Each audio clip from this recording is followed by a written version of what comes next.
महाभारत के युद्ध में अश्वत्थामा ने द्रौपदी के 5 पुत्रों की हत्या कर दी। द्रौपदी के कितने पुत्र हैं? 5 की हत्या किसने की? अश्वत्थामा ने। क्योंकि इस गलती से कर दी, अश्वत्थामा को लगा कि ये पांडव हैं। अश्वत्थामा को लगा कि ये सो रहे थे। दुर्योधन ने कहा था जाओ पांडवों को मार देना, अधर्म से ही क्यों ना मारना पड़े, तो सोने वाले बच्चों को पांडव समझ लिया और 5 का सर काट लिया अश्वत्थामा ने। अश्वत्थामा ने जब 5 सिर दुर्योधन को दिए तो दुर्योधन की जंघा टूटी थी, पड़ा था। कहा कि जरा भीम का सिर लाओ, मैं दबाना चाहता हूं। तो भीम का सिर लाया। वो भीम का बेटा था, बेटा बाप जैसा ही दिख रहा था, तो दबाया तो आराम से दब गया। दुर्योधन बोला कि ये भीम तो नहीं हो सकता, तुमने किसी और की हत्या की। ध्यान से देखा तो वो द्रौपदी के 5 पुत्र थे। दुर्योधन पहले प्रसन्न हुआ कि पांडव मर गए, बाद में दुख हुआ कि पांडव नहीं, वो तो पांडवों के पुत्र हैं। उसी सुख दुख की संधि में दुर्योधन की मृत्यु हो गई और दुर्योधन मर गया। जब दुर्योधन की मृत्यु हुई तो अश्वत्थामा भागा। भगवान श्री कृष्ण को सारथी बनाकर अर्जुन दौड़ पड़े और अश्वत्थामा को पकड़ा। अश्वत्थामा ने ब्रह्मास्त्र चला दिया। अर्जुन भगवान की शरण में गए। कृष्ण कृष्ण महाबाहो भक्ता नाम भयंकरा त्वमेको दह्यमानाना मपवर्गोऽसि संस्रते। अर्जुन ने कहा प्रभु अश्वत्थामा ने हमें मारने के लिए ब्रह्मास्त्र चला दिया है, आप हमारी रक्षा कीजिए। भगवान ने कहा आप भी ब्रह्मास्त्र चलाओ, आप भी ब्रह्मास्त्र चलाओ। अर्जुन ने ब्रह्मास्त्र चलाया, दोनों टकराते तो प्रलय। भगवान ने दोनों को शांत कर दिया। भगवान ने दोनों को शांत किया।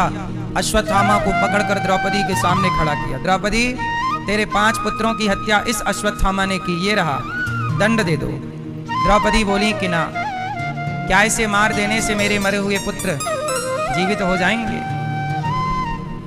भैया, ओ मोबाइल वाले भैया, नहीं हुआ काम।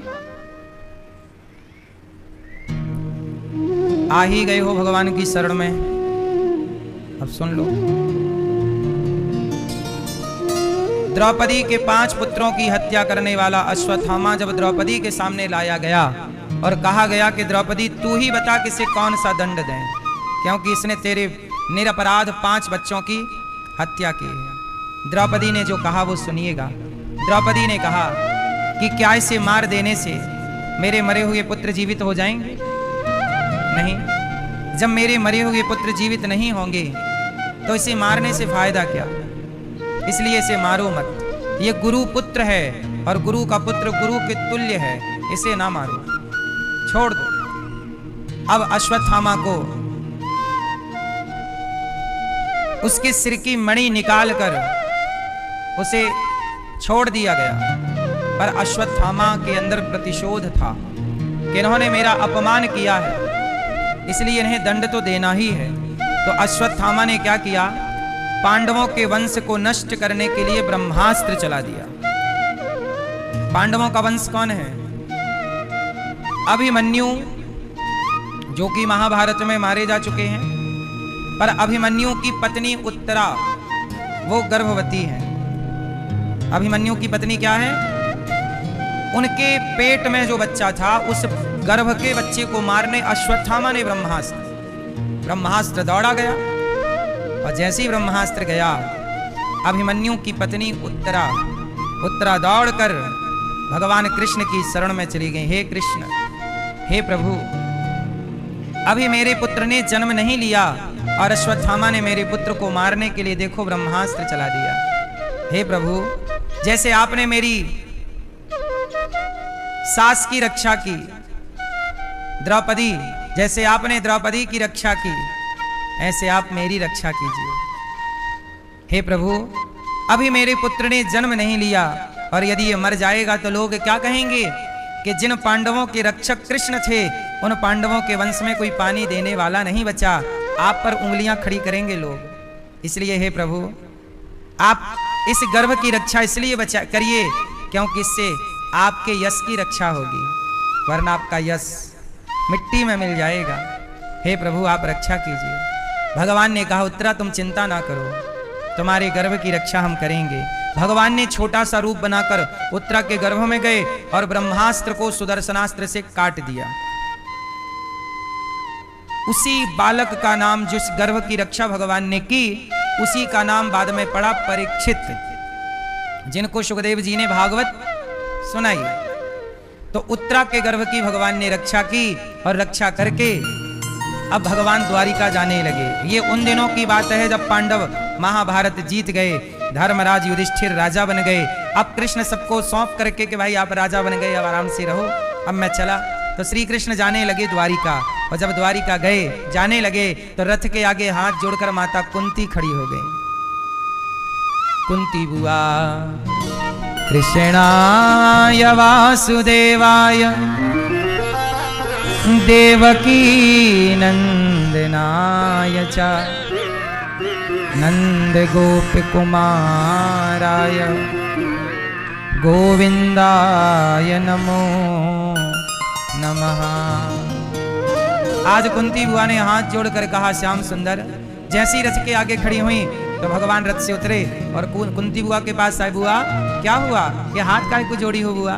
बुआ बोली, कन्हैया आज तक मैं आपको अपना बेटा मानती रही, अपना भतीजा मानती रही, पर अब मुझे समझ आ गई है कि ना आप मेरे पुत्र हो ना भतीजे हो, आप तो केवल मुझे यश सम्मान देने के लिए बुआ बुआ कहते रहते हो। आप भगवान हो, आप ईश्वर हो, आपको ये लोग पहचान नहीं पा रहे हैं। आप मनुष्य रूप में भगवान हैं। मैं पहचान गई प्रभु, आप मेरा मार्गदर्शन कीजिए। भगवान बोले, बुआ चाहती क्या हो? कुंती बुआ बोली, श्याम सुंदर, आज तक मैंने जीवन में बहुत कष्ट उठाए हैं, और आज मेरा बेटा जब राजा बना तो मुझे थोड़ा सा डर लग रहा है। क्या बुआ, अब तो बेटा राजा हो गया है, अब तो डर की कोई बात नहीं है ना कन्हैया। डर इस बात का है कि अब तो मेरे जीवन में कोई दुख ही नहीं है, कोई संकट ही नहीं है, और जब संकट नहीं है, कोई दुख नहीं है, तो फिर आप बचाने के लिए कैसे आओगे? जब जब संकट था, जब जब दुख आया, तब तब आप आ गए मुझे बचाने के लिए। अब तो कोई दुख नहीं है, कोई संकट नहीं है, अब डर इस बात का है कि मुझे सुखी बनाकर कहीं आप मेरे से दूर ना चले जाओ। इसलिए आज मैं आपसे एक चीज मांगती हूँ। क्या बुआ? कुंती बुआ ने कहा कि विपदः सन्तु नः शश्वत् तत्र तत्र जगद्गुरो भवतो दर्शनं यत् स्यात् अपुनर्भव दर्शनम्। कुंती बुआ बोली, श्याम सुंदर, आज मुझे आप दुख दीजिए। मैं आपसे क्या मांगती हूँ? विपत्ति, दुख। कन्हैया मुस्कुराकर बोले, बुआ कोई दुख भी मांगता है क्या? दुख कौन मांगता है? आप दुख क्यों मांगती हो? दुख मत मांगो, हमसे और कुछ ले लो, सुख ले लो। कन्हैया से कुंती बुआ ने कहा, प्रभु जब मेरी द्रौपदी की साड़ी, बहू की साड़ी भरी सभा में उतारी, वो कितना बड़ा दुख था। और जब द्रौपदी ने आपको बुलाया तो आप द्वारिकाधीश, उस समय रुक्मणी जी आपको भोजन परोस रही थीं। जिस समय द्रौपदी के कपड़े उतारे जा रहे थे, उस समय श्री कृष्ण द्वारिका में भोजन करने के लिए बैठे थे। रुक्मणी जी थाली लेकर आई और कहा कि प्रभु पाओ, भगवान भोजन नहीं कर रहे हैं। कहा कि रुक्मणी थोड़ा सा रुक जाओ। क्यों प्रभु? ये भोजन ठंडा हो जाएगा, आप खाओ, प्रसाद पाओ। भगवान बोले कि अभी मुझे जाना पड़ेगा। कहाँ? बोले मेरी बहन की साड़ी उतर रही है, उसका अपराध हो रहा है, अपमान हो रहा है, उसका वस्त्र हरण हो रहा है। तो रुक्मणी जी बोली, तो जाओ, आप क्यों देर लगा रहे हैं? भगवान कृष्ण बोले, मैं नहीं जा सकता। क्यों? क्योंकि द्रौपदी ने अभी तक हमें बुलाया नहीं। द्रौपदी किसे बुला रही हैं? द्रौपदी अर्जुन को बुला रही है। अर्जुन आओ, बचाओ, भीम आओ, नकुल आओ, सहदेव आओ, गुरु द्रोणाचार्य, पितामह आओ आओ आओ। सब जगत को बुला रही हैं, तो जगन्नाथ हाथ बांध कर बैठे हैं, हमें तो बुलाया ही नहीं। और जब द्रौपदी ने समझ लिया कि जगत का बल काम नहीं करेगा, जगत सुरक्षा नहीं करेगा, सबको बुलाकर थक गई। हाँ, मैं सबका होकर देख चुका, एक तेरा होना बाकी है। रोया मैं बहुत जग के आगे, रोया मैं बहुत जग के आगे, तेरे आगे रोना बाकी है। मैं सबका होकर देख चुका, एक तेरा होना बाकी है। तेरे प्यार में रो रो सांवरिया, आँखों से आंसू बहते हैं। प्रेमी के आंसू ओ कान्हा, बस तुमसे इतना कहते हैं। तेरे इन पावन चरणों का तो, तेरे इन पावन चरणों को तो एक बार भिगोना बाकी है। सबका होकर देख चुका। द्रौपदी ने कहा, अर्जुन मुझे बड़ा गर्व था कि मेरा पति धनुर्धर अर्जुन। आपको भी कई बार घमंड होता है, मेरा तो इससे पहचान, मेरी तो इस नेताजी से, इससे जान पहचान। द्रौपदी के पति अर्जुन गांडीवधर, गदाधर भीम, मतलब धरती के सबसे बलवान लोग द्रौपदी के पति हैं। दुनिया की सबसे श्रेष्ठ सभा में वो खड़ी हैं। धरती के सबसे बलवान व्यक्ति वहां मौजूद हैं, जो न्याय प्रिय हैं, जिनका नाम भीष्म पितामह। धरती के सबसे श्रेष्ठ गुरु वहां उपस्थित हैं, जिनका नाम गुरु द्रोणाचार्य है। लेकिन वहां द्रौपदी को जब अपमान हुआ, साड़ी उतारी, कोई ना तैयार हुआ रक्षा के लिए। तब द्रौपदी ने दोनों हाथ उठाए और कहा, हे गोविंद। और जैसे ही गोविंद कहा तो गोविंद का गो सुनाई पड़ा कि प्रभु थाली छोड़े द्वारिका से और दौड़ पड़े। और जब दौड़े, साड़ी बनकर, वस्त्र बनकर गोपियों का चीर चुरा लेते हैं और द्रौपदी का चीर बढ़ा देते हैं। जहां जरूरत थी वहां चीर दे दिया, और जहां जरूरत नहीं थी जिनको उनसे चीर, द्रौपदी का चीर बढ़ाया। थक गया दुशासन, लाज उतारते उतारते, कपड़े उतारते उतारते उतार ना सका। बोला कि साड़ी बीच नारी है कि नारी बीच साड़ी है, कि साड़ी ही की नारी है कि नारी ही की साड़ी है। द्रौपदी बोली, मूर्ख, ना साड़ी बीच नारी है, ना नारी बीच साड़ी है, ना साड़ी ही की नारी है, ना नारी ही की साड़ी है। ये तो वृंदावन बिहारी है जो चीर बनकर खिंचा जा रहा है। द्रौपदी ने केवल उस समय श्री कृष्ण जब खड़े थे तो उस समय भगवान का दर्शन द्रौपदी ने किया, गुरु द्रोणाचार्य ने किया और भीष्म पितामह ने किया। भगवान का दर्शन किसने किया? भीष्म पितामह। सच्ची बात यह है कि सबके रक्षक भगवान ही हैं। आप लोग भी कई बार सबको बुलाते हो, भगवान को नहीं बुलाते हो। आपको सब पर भरोसा है, भगवान पर भरोसा नहीं है। इसलिए कहता हूं, संसार पे भरोसा मत करिएगा। आज ही मेरे से एक बच्चे ने कहा प्रश्नोत्तरी में कि गुरुजी, हमने एक आदमी पर भरोसा किया तो वो हमारे पैसे लेके भाग गया। आप भी भरोसा करिए संसार पर। संसार पे भरोसा करेंगे तो दुनिया के लोग भरोसा तोड़ देते हैं, और गलती आपकी है। जगत पे क्यों भरोसा करते हो?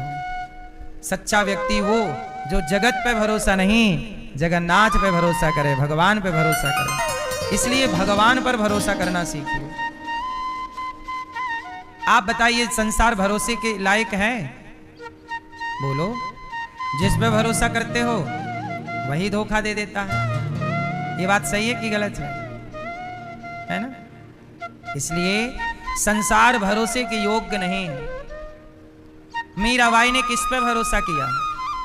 खुद के ससुर ने जहर दे दिया, नहीं दिया। राणा ने विष दिया, मानो अमृत पिया। मीरा रानी दीवानी कहाने लगी, वो तो गली गली हरि गुण। खुद के ससुर ने जहर दे दिया। भरोसा है? किस पर करोगे भरोसा? भरोसे के योग्य केवल भगवान है। कुंती बुआ बोली, श्याम सुंदर मुझे विपत्ति दीजिए, दुख दीजिए। आपने पग पग में मेरी रक्षा की है। जब कौरवों ने लाक्षागृह में बंद कराया और हम लोगों को, पांडवों को, हमारे बच्चों को जीवित जलाना चाहा, तब आप ही हमारे रक्षक थे। जब दुर्योधन ने 10,000 संतों को वनवास के दौरान धर्मराज के कुटिया पर 10,000 संतों को भोजन के लिए भेज दिया, तब आपने ही हमारी रक्षा की। आपने ही द्रौपदी की बटलोई से एक साग का पत्ता खाया, द्रौपदी के पात्र से, बर्तन से एक साग का पत्ता खा के और अपना पेट भरा तो सबका पेट भर गया और सब साधु चले गए और रक्षा हुई। प्रभु आपने ही पग पग में हमारी रक्षा की।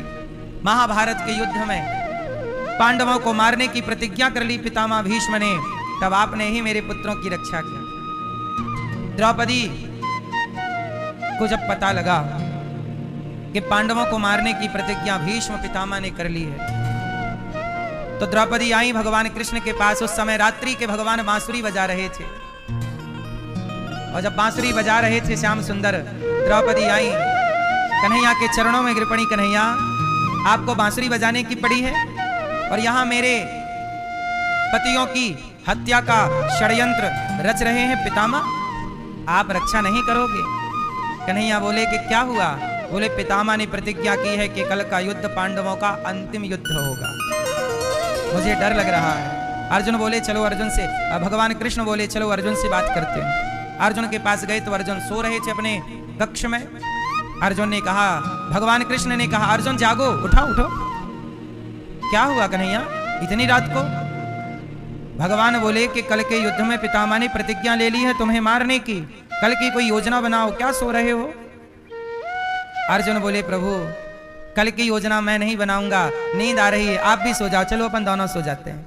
भगवान बोले तुम्हें कल की प्लानिंग नहीं करनी, कल के लिए जागना नहीं है? अर्जुन मुस्कुराकर बोले श्याम सुंदर, जिस अर्जुन के लिए प्रभु रात भर जाग रहे हो और वो चिंता कर रहे हो, जब आप हैं चिंता करने के लिए तो मैं किस बात की चिंता करूं? आप हैं ना, मैं आपके भरोसे निश्चिंत होकर क्यों ना सोऊं? जब आप मेरे लिए जाग रहे हैं तो जिसकी चिंता भगवान करें उसे खुद की चिंता करनी है क्या? मैं सो रहा हूं। अर्जुन सो गए। श्याम सुंदर द्रौपदी से बोले चलो लंबा घूंघट डालो और जाओ पितामह को प्रणाम करो। पितामह रात्रि के ध्यान लगाकर बैठे थे, क्योंकि कल का युद्ध पितामह का अंतिम युद्ध था और यह युद्ध के 10वें दिन की घटना है, 10वें दिन की रात्रि। पितामह भीष्म के पास द्रौपदी लंबा घूंघट डालकर गई। भगवान ने कहा जाओ पितामह को प्रणाम करो। पितामह को प्रणाम किया, पितामह प्रणाम। पितामह ने आशीर्वाद दिया, द्रौपदी आशीर्वाद दिया, सदा सुहागन रहो, सौभाग्यवती भव। जब सुहागन का आशीर्वाद दिया तो द्रौपदी, अच्छा पितामह को लगा ये दुर्योधन की पत्नी है, तो आशीर्वाद क्या दे दिया? सौभाग्यवती भव, सुहागन रहो। और द्रौपदी को जब आशीर्वाद मिला तो घूंघट उठाए, और जब घूंघट उठाई पितामह दंग रह गए। द्रौपदी तुम? पितामह समझ गए कि ये योजना द्रौपदी तुम्हारी नहीं हो सकती, बिना लड़े इतना बड़ा खेल ये तुम्हारा, ये तुम्हारी बुद्धि नहीं है। कौन लाया है सच बताओ? बोले प्रभु आए हैं, बाहर खड़े हैं। पितामह ने कुटिया के बाहर निकलकर देखा तो श्याम सुंदर द्रौपदी की चरण पादुका लिए खड़े थे, चप्पल लिए खड़े थे। भगवान बोले, पितामह बोले कि प्रभु ये चरण पादुका किसकी है? बोले द्रौपदी की। तो आपने क्यों हाथ से ले रखी है? बोले आपके द्वार पे उतरी थी, कहीं कोई देख लेता कि आपके द्वार पे द्रौपदी की चरण पादुका तो आप पर आरोप लगता कि आप पांडवों का पक्ष ले रहे हैं, इसलिए मैंने हटा ली, कोई देख ना ले। क्यों प्रभु यहां कैसे आना हुआ? भगवान कृष्ण बोले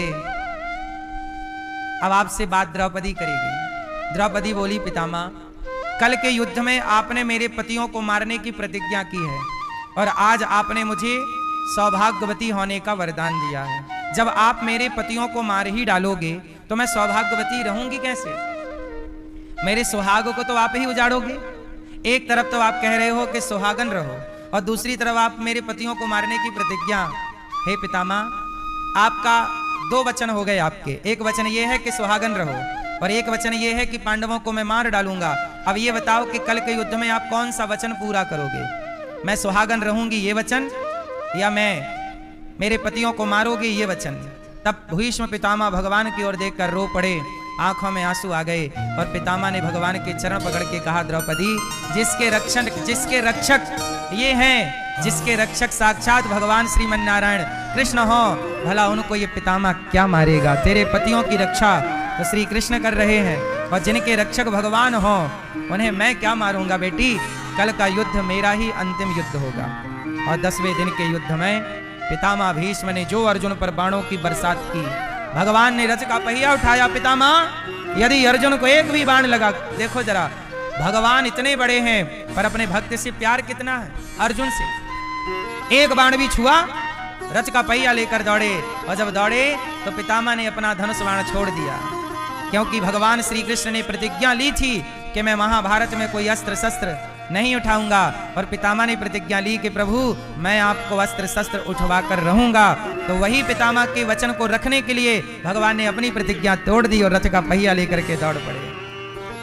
और जब पितामह ने प्रभु का दर्शन किया, हाथ जोड़कर खड़े हो गए, कि तभी अर्जुन से भगवान ने कहा, बाण मारो, और बाण मारा तो शरीर पार करता हुआ अर्जुन का हर बाण पितामह के शरीर में धंसने लगा, और पूरा शरीर बाणों से भर गया, और पितामह का संतुलन बिगड़ा रथ से, और वो धड़ाम से नीचे गिरे, और वो बाणों की सैया पर लेट गए।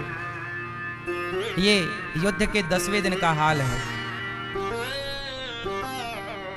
भीष्म पितामह लेटे तो हैं बाणों की सैया पर ध्यान कृष्ण का, वही ध्यान रथ का पहिया लेकर प्रभु जब दौड़े तो वही छवि मन में बसा ली, और पितामह उसी छवि का ध्यान करने लग गए। और पूरे महाभारत में पूरे टाइम, हर क्षण, हर समय पितामह भगवान के उसी रूप का ध्यान करते रहे।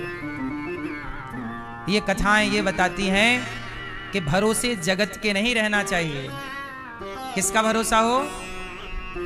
किसका? मेरी माँ, मैया, किसका भरोसा? भगवान का भरोसा। हाँ, पूरा है भरोसा, मेरी हार नहीं होगी। पूरा है भरोसा, मेरी हार नहीं होगी। भरोसा यदि है तो हार कहाँ है? अच्छा ये बताओ, आपको भगवान पे भरोसा है कि नहीं? जिनको है वो हाथ उठाओ। आप मोबाइल भी चला रहे हैं? चला लो थोड़ा, बैग सामने रख के चला रहे हैं कि हम देखें ना? नहीं, अभी नहीं चला रहे हैं, लेकिन अभी नहीं चला रहे हो आप, पर इसके पहले चला ही रहे थे। कोई बात नहीं, आपका काम जरूरी हो सकता है। जिनको भरोसा है वो हाथ उठाइए। अब हाथ नीचे करिए। अब ये बताओ, आप में से चिंता किस किस को है? टेंशन जिसको चिंताएं हैं वो हाथ उठाएं। हाथ उठाओ।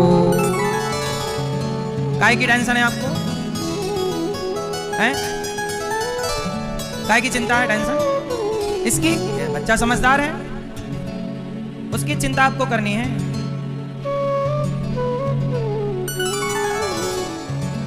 आपको किसकी चिंता है? पेट की, और बड़ा करना है। आपको चिंता है किसकी? किसकी? काहे की? मृत्यु की, बच्चों की।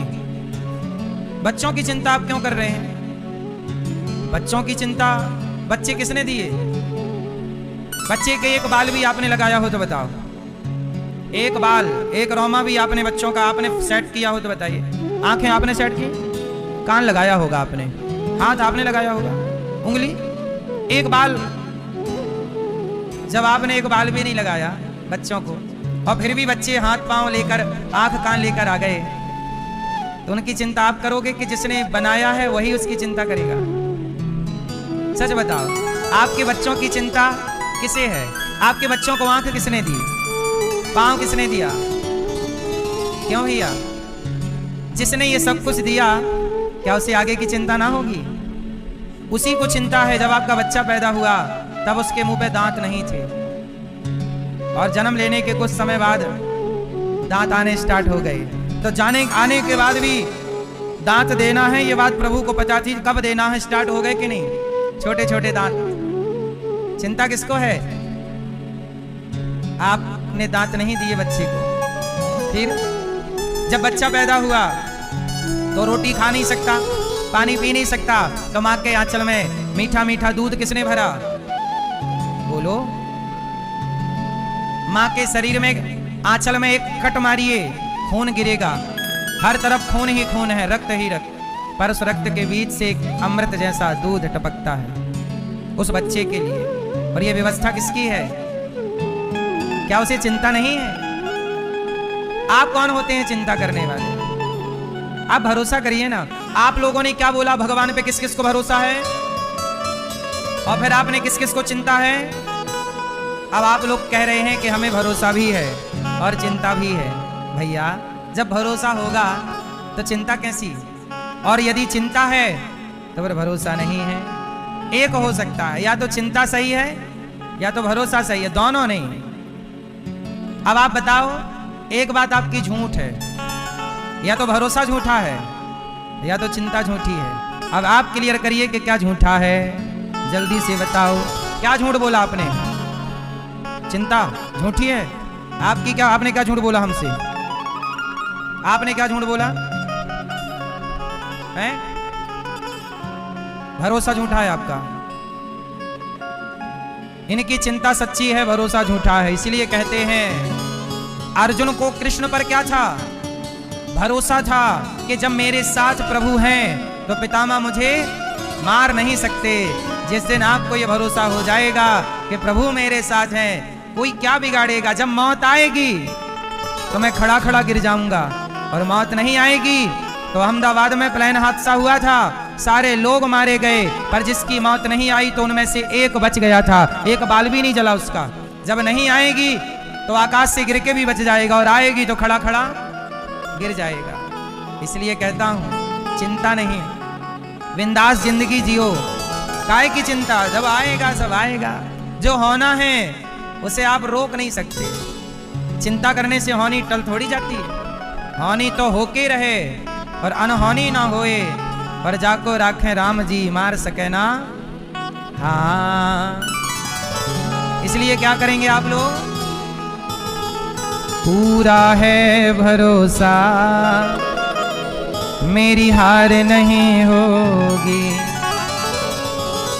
ये प्रार्थना दिल की बेकार नहीं होगी, ये प्रार्थना दिल की बेकार नहीं होगी। पूरा है भरोसा मेरी हार नहीं होगी। क्यों? सांवरा जब तू मेरे साथ है, सांवरे सर पे तेरा हाथ है। दोनों हाथ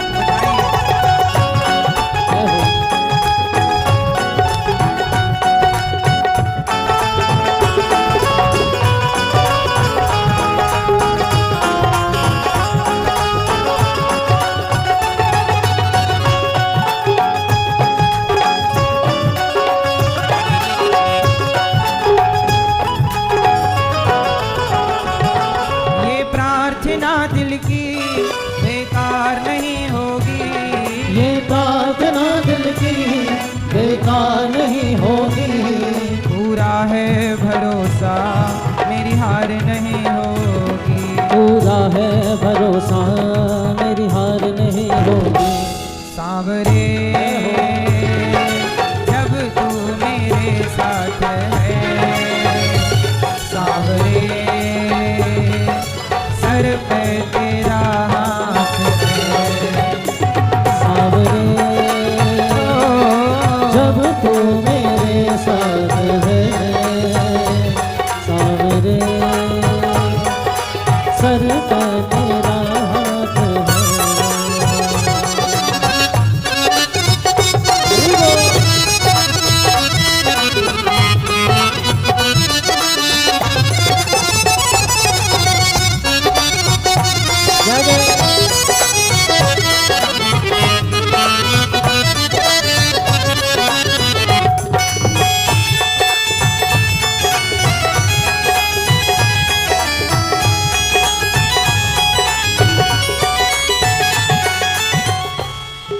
मैं हार जाऊं ये कभी हो नहीं सकता, बेटा अगर दुख में पिता सो नहीं सकता। हाँ बेटा अगर दुख में पिता सो नहीं सकता। मैं हार जाऊं ये, भगवान अपने भक्त को कभी हारने, मैं हार जाऊं ये कभी हो नहीं सकता, बेटा अगर दुख में पिता सो नहीं सकता। हाँ बेटा अगर दुख में पिता सो नहीं सकता। आपके पिता कौन है?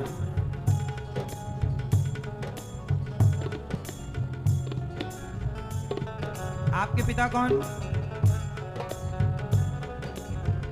सबके पिता भगवान हैं, ये बात गांठ बांध लो भीतर। त्वमेव माता, मैं हार जाऊं ये कभी हो नहीं सकता, बेटा अगर दुख में पिता सो नहीं सकता। बेटा अगर दुख में पिता सो नहीं सकता।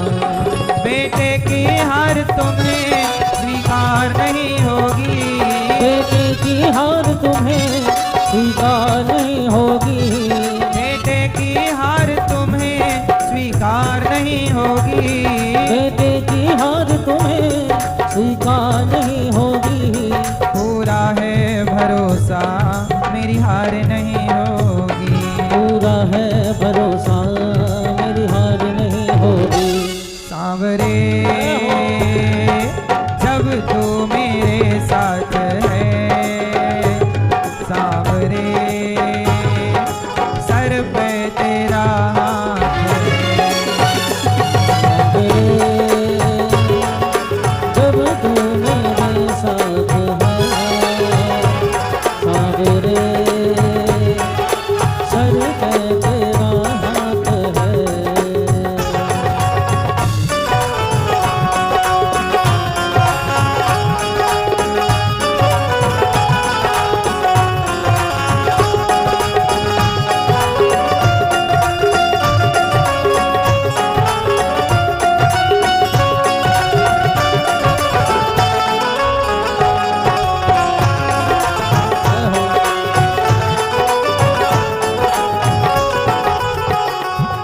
विश्वास नानी और द्रौपदी का रंग लाया, बहना का भाई बन खुद सांवरा आया।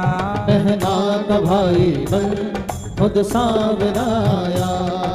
नानी मतलब नरसिंह जी की बेटी नानी बाई। नानी बाई का मायरा भरने कौन आए? भगवान। और द्रौपदी की लाज बचाने विश्वास नानी और द्रौपदी का रंग लाया, बहना का भाई बन खुद सांवरा आया। बहना का भाई बन खुद सांवरा आया। इज्जत जमाने में शर्मसार नहीं होगी, इज्जत जमाने में शर्मसार नहीं होगी। पूरा है भरोसा मेरी हार नहीं होगी, पूरा है भरोसा मेरी हार नहीं होगी। सांवरे जब तू मेरे साथ है, सांवरे सर पे तेरा हाथ है। सांवरे जब तू मेरे साथ है, सांवरे सर पे तेरा हाथ है। सांवरे जब तू मेरे साथ है, सांवरे सर पे तेरा हाथ है। सांवरे जब तू मेरे साथ है, सांवरे सर पे तेरा हाथ है। सांवरे जब तू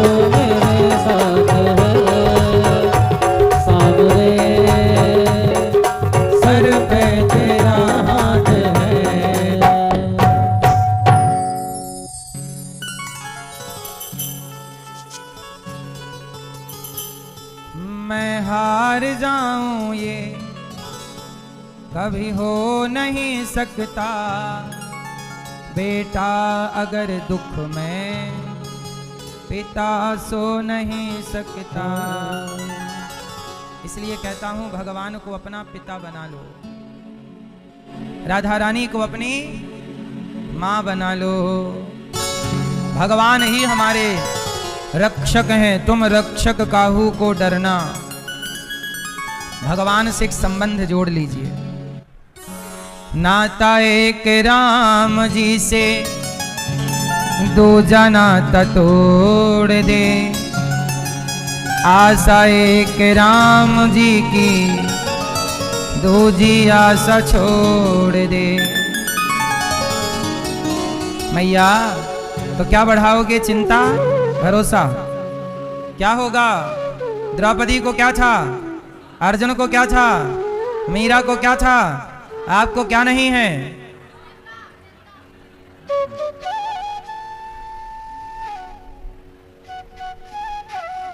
भरोसा की कमी है मेरी माँ। मैया ओ गुलाबी मैया, कथा सुनने आई हो मेरी माँ? किसे बुला रही हो मेरी प्यारी माँ?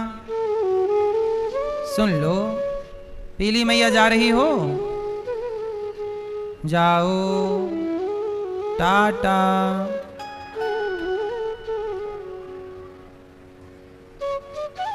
भगवान कुंती बुआ से कह रहे हैं, बुआ आप क्या चाहती हो? कुंती बुआ ने कहा, प्रभु मैं बस इतना चाहती हूं, आप मुझे दुख दीजिए। क्या दीजिए? भगवान बोले, बुआ मैं दुख नहीं दे सकता। अच्छा ये बताओ, दुख आपको कौन देता है? भगवान। भगवान बोले, बुआ मैं दुख नहीं दे सकता। एक काम करो, मुझे ही ले लो। प्रभु ने अपने आप को सौंप दिया। भगवान किसी को दुख नहीं देते। राम न मारे काहू को, पापी नहीं आराम, आप ही से मर जाते हैं कर कर खोटे। भगवान किसी को दुख नहीं देते। तो फिर आप सवाल करोगे कि जब भगवान दुख नहीं देते तो जो लोग दुखी होते हैं उन्हें दुख देता कौन है? तो भगवान दुख नहीं देते। व्यक्ति का अपना जो कर्म होता है, अच्छा या बुरा, वही बुरा कर्म से तकलीफ दुख देता है। और काल ही कर्म ही ईश्वर ही मिथ्या दोष लगाएं। व्यक्ति भगवान को दोष लगाता है, काल को, कर्म को दोष लगाता है, पर दोष किसी का नहीं है। हम दुखी हैं तो हमारा ही कोई पाप है। आप सुखी हैं तो आपका कोई पुण्य किया होगा जो सामने खड़ा है सुख बनकर, और आपका जो पाप है वो आपके दुख बनकर खड़ा हो जाता है। इसलिए अवश्यमेव भोक्तव्यम कृतम कर्म शुभाशुभम। जो व्यक्ति जैसा कर्म करता है, जैसे भीष्म पितामह बाणों की सैया पर लेट गए। ये भीष्म पितामह बाणों की सैया पर क्यों लेटे? क्योंकि भीष्म पितामह से गलती हो गई थी। पिछले किसी जन्म में इन्होंने एक सांप को कांटों के ढेर में फेंक दिया था। ढेर सारे कांटे चुभ गए सांप को, और बेचारा तड़प तड़प के मर गया। तो कांटों की सैया सांप को दी, तो पितामह को भी बाणों की सैया पर लेट के अपना ही कर्मदंड भोगना पड़ा। हमें अपना ही तो भोगना है और किसी का नहीं। पत्नी का पत्नी भोगेगी, पति का पति, पुत्र का पुत्र भोगेगा, पुत्री की पुत्री। इसलिए आप अपना देखो। आपकी पत्नियां तो फिर भी ठीक भजन पूजन में लगी हैं। कलयुग में पुरुष लोग भगवान से दूर होते चले जा रहे हैं। आपके घर में जो मंदिर है, सच बताओ, मंदिर की पूजा आपके घर की स्त्रियां करती हैं कि पुरुष करते हैं? कौन नहलाता है? बहुत कम घर हैं जहां पुरुष स्त्री दोनों करते हैं, और बाकी आप 95% ये मानिए कि भगवान स्त्रियों के भरोसे ही घर में रहते हैं। वही नहलाती हैं भगवान को, वही भोग लगाती हैं, वही पूजा करती हैं, वही जल चढ़ाती हैं सूर्य भगवान को। पुरुष 5% जल चढ़ाते होंगे भगवान सूर्य को, 5% हैं जो सवेरे उठ के भगवान को नहला कर भोग लगाते होंगे। वरना पूजा पाठ की पूरी जिम्मेदारी किसकी है? घर में स्त्रियों की। पुरुष नहीं करता। सारे व्रत कौन करेगा? स्त्रियां। स्त्री ही एकादशी करेगी, पुरुष नहीं करता। पुरुष तो बोलता एकादशी को तुमने चावल नहीं बनाया, पत्नी बोली चावल नहीं खाते आज के दिन। अरे क्या पागलपन, पाखंडियों के चक्कर में पड़ गई तू भी। डांट और पड़ती है पत्नी को। तो आज का पुरुष तो राम भरोसे है। इसलिए स्त्रियों की सदगति होगी। हाँ, स्त्री चाह ले तो स्त्री अपने पति को भी वैकुंठ ले जाए, वो तो अकेली जाने की अधिकारी है। परंतु आपका क्या हाल होगा रे भाई? आप भी अपना थोड़ा सा वक्त शाम को अर्पण किया करो, सच्चे हृदय से शाम का सुमिरन किया करो। थोड़ा सा ध्यान आप पुरुष लोग भी किया करिए, क्योंकि ये तो आपकी अपनी संपत्ति है। स्त्री का किया स्त्री के संग रहेगा, पुरुष का किया आप भी थोड़ा पूजा कर लिया करो, काम आएगा। मीरा जी कहती है ना, मीरा जी कहती हैं, पायो जी मैंने राम रतन धन पायो। आप जो धन कमा रहे हो वो धन संसार तक का साथी तो है नहीं है। आप जो धन कमा रहे हो वो धन कहां तक का साथी है?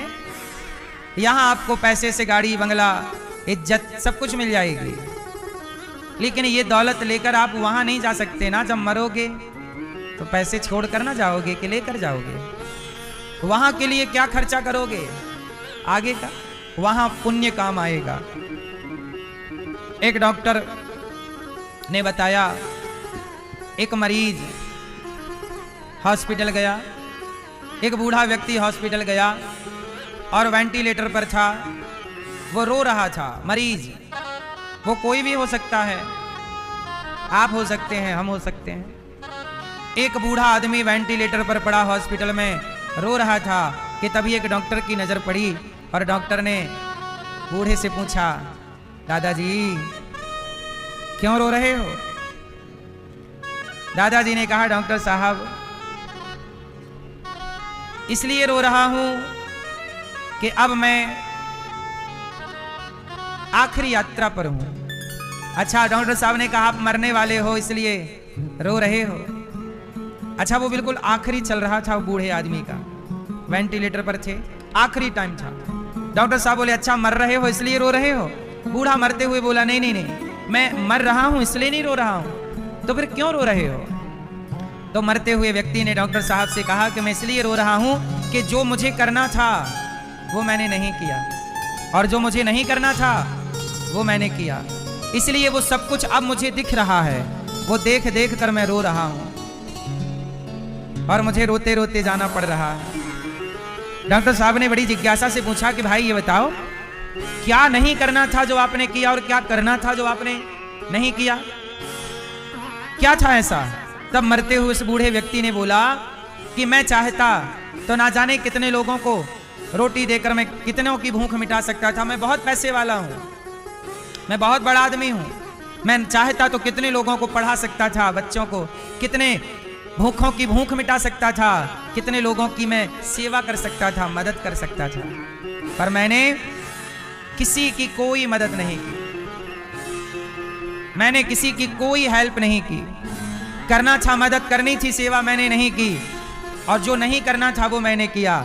मैंने घमंड किया, अहंकार किया, दूसरों को नीचे दिखाया। कई बार मैंने अपने घमंड के चलते अपना पैसा खर्च करके भी लोगों का मैंने नुकसान किया है, बिगाड़ा है। ये मुझे नहीं करना चाहिए था। अब मैं चाह कर भी किसी भूखे को 2 वक्त की रोटी दान नहीं कर सकता। मेरे पास बहुत पैसा है, मेरे खाते पर, मेरे परिवार में, मेरे बच्चों के पास बहुत जोड़ा, पर मैंने कोई अच्छे काम नहीं किए, केवल घमंड में जीता रहा, दौलत का घमंड करता रहा। आज देखो ना डॉक्टर साहब, मैं पढ़ा हूं, मेरी दौलत मेरे काम नहीं आ रही है।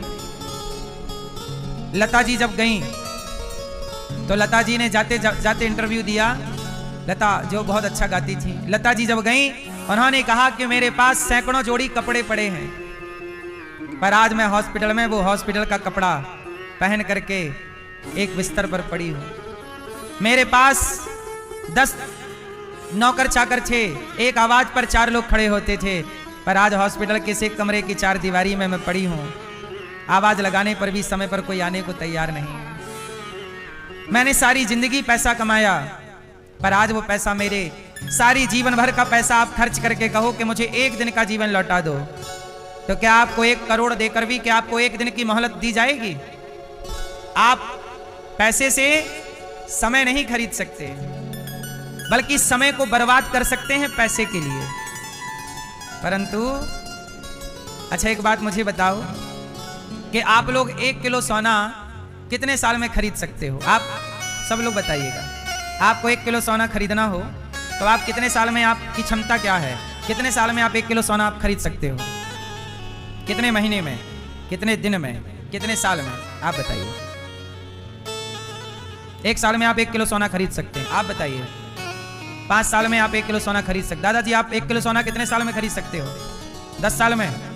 चश्मा वाले भैया आप 1 किलो सोना कितने साल में खरीद सकते हैं? आधा महीने, मतलब 6 महीने में, 1 दिन में। 1 दिन में 1 किलो सोना खरीदने की क्षमता है इनके पास। दादाजी आप 1 किलो सोना कितने साल में खरीद सकते हैं? नहीं? चलो अब सवाल दूसरा।